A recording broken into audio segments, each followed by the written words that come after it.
Hello everyone. My name is Karen Langille and I am a violinist with Symphony Nova Scotia.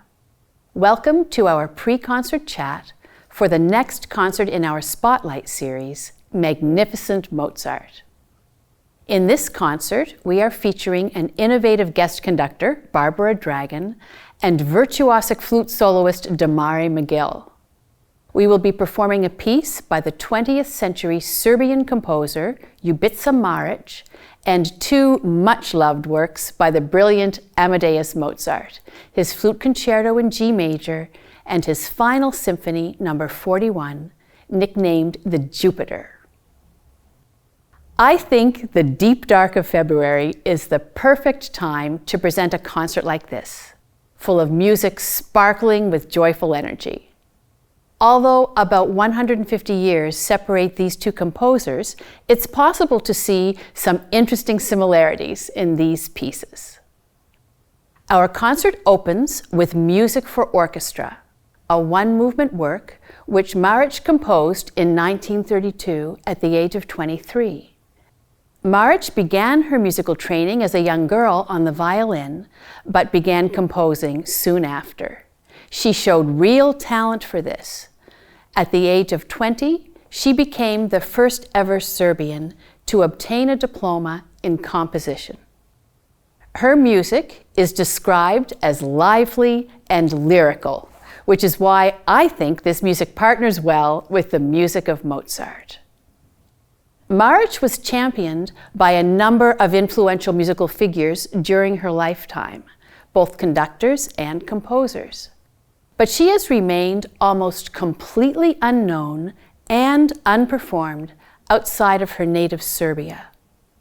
Our music director, Holly Matheson, has made it a personal focus to bring more attention to lesser-known women composers like Marić, whose music just hasn't received the attention it deserves.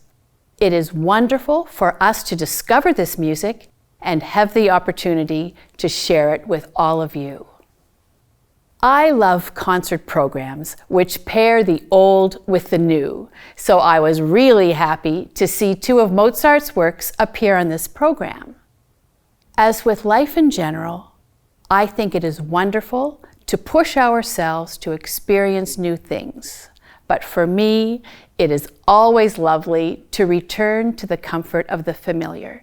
And that's how I feel about the music of Mozart. For most, if not all of us, it will be our first time performing the music of Marić.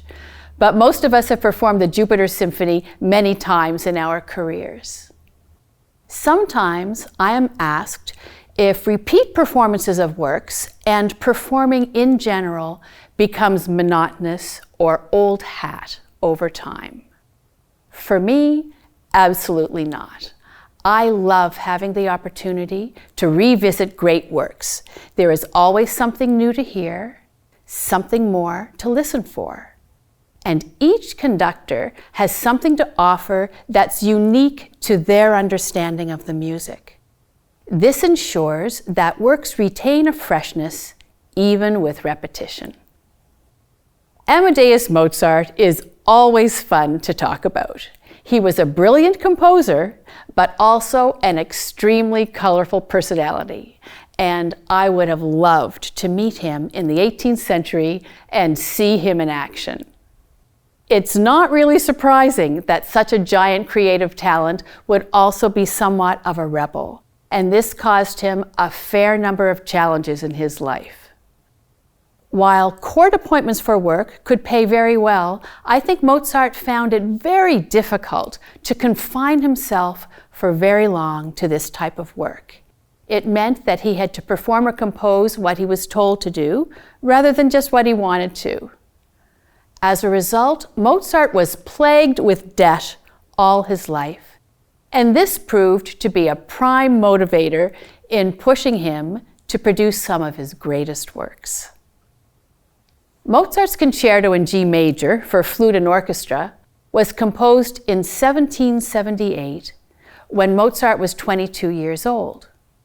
At this point in his life, Mozart has just resigned his position as a poorly paid court musician in Salzburg, and he has ventured out into the world to find preferred employment. Having little luck with these endeavors, he fell into debt and had to begin pawning valuable personal items just to pay for travel and living expenses.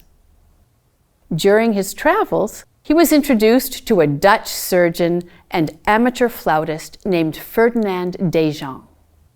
Dejean commissioned Mozart to compose several pieces for him: 3 flute concertos, a few quartets for flute, and he was to pay 200 gold pieces for them. This was excellent pay, which could have solved many of Mozart's problems.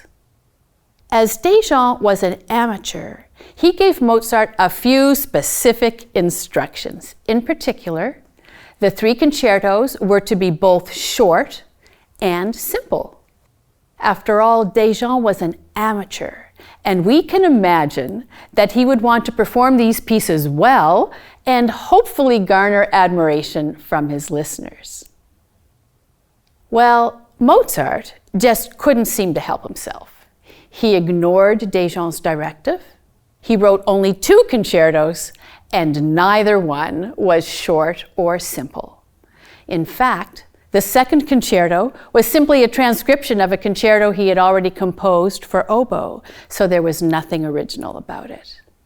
We also have to remember that Mozart was writing for the Baroque wooden flute, which truly would have required a highly skilled player. Dejean, not surprisingly, was not too happy with Mozart, and he paid less than half of the promised commission. Chances are that he would have been unable to play these new works at all well. Mozart's father, who was very active in Mozart's life, was quite unhappy with how Mozart had handled this commission, and Mozart wrote a letter to him which was full of excuses as to why this was so. One excuse, which is often quoted, is this: "You know I become quite powerless whenever I am obliged to write for an instrument which I cannot bear." While we could take this comment to heart and think that Mozart truly disliked the flute, I don't think this could at all be true, especially when you listen to the music. The flute concerto is exuberant and sparkling, full of spirit and good humor. While composing this concerto, Mozart was in the company of good friends, excellent musicians, and it turns out he was also in love. A beautiful 16-year-old soprano had caught his eye, and I like to think that this is what was inspiring Mozart. A performance of this work requires extreme virtuosity, effortless execution of demanding leaps and trills, long lyrical lines, elegant phrasing, and a full, warm, round sound for the adagio. Our performance will be featuring the African-American flautist Demarre McGill, who is currently the principal flute with the Seattle Symphony. He is much in demand on the world stage as both a performer and educator, and this will be his first performance with us. We are really looking forward to working with him. Moving forward 10 years, we find Mozart once again in desperate need of money. During the summer of 1788, in a 6-week flurry of productivity, Mozart composes his final 3 symphonies. The Jupiter Symphony, number 41, is the last of these, and it is thought by many to be among the greatest symphonies in classical music. I find it incredible that we don't know if this work was even performed during Mozart's lifetime. It seems unimaginable to me that he may never have had the opportunity to hear this music. Mozart was also never familiar with the nickname Jupiter, which was attached to the symphony sometime after his death. It was thought that the grandeur, joy, and wonder of the music epitomized the Roman god Jupiter. I have been wondering what it is about Mozart's music that still enchants us hundreds of years after it was composed. The words that come to mind for me when I think of Mozart are purity of emotion, simplicity of musical line, and joy. Mozart's fast movements just sparkle with joy. Anything from a shy smile to a giggle to a full belly laugh can be heard in this music. He takes simple musical lines and creatively transforms them bit by bit into cascading waterfalls of notes. Think of taking the plainest of white shirts, adding a few mother-of-pearl buttons, maybe a fancy cuff. How about a ruffle or two down the front? And then comes the lace cravat, several layers, and you are only limited by your imagination. With Mozart's slow movements, again, I think of the purity of a simple melodic line, slowly weaving its way through so many poignant emotions. Maybe pensive, regretful, or sorrowful, or possibly serene, hopeful, simply beautiful. The first three movements of the Jupiter Symphony display simple textures, clear melodic lines supported by other parts in an accompanying role.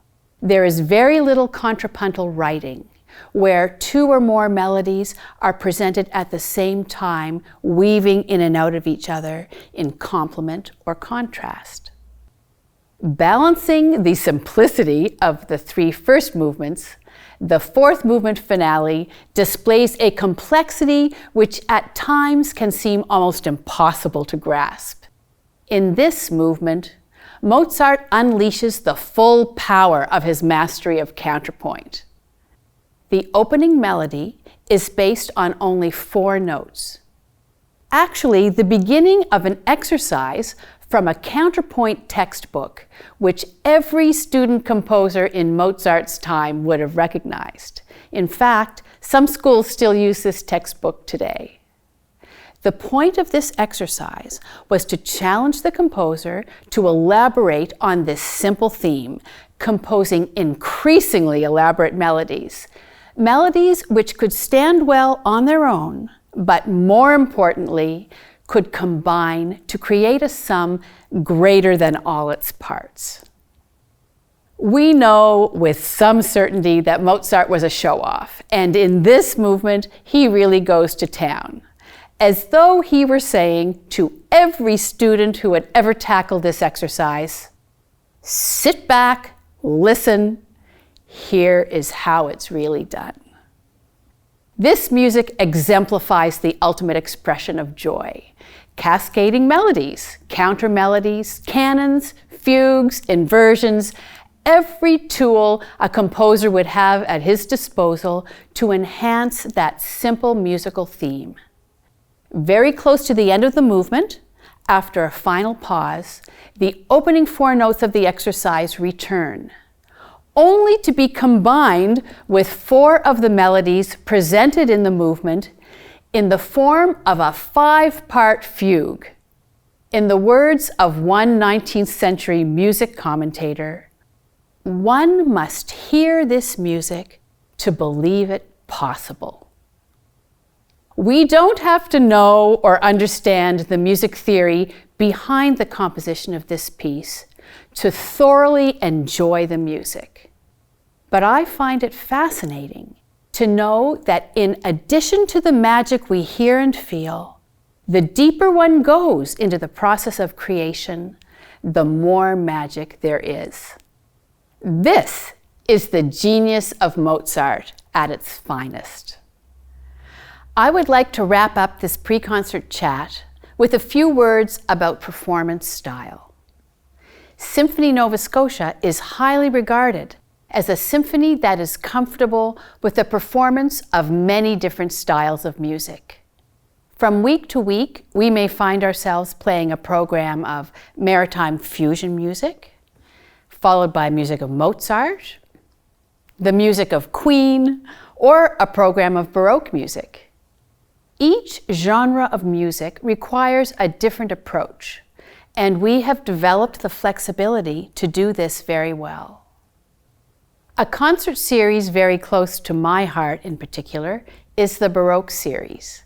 We have had the tremendous opportunity of working with world-class Baroque specialists over the last few decades, honing our ability to perform our Baroque programs in an historically informed style.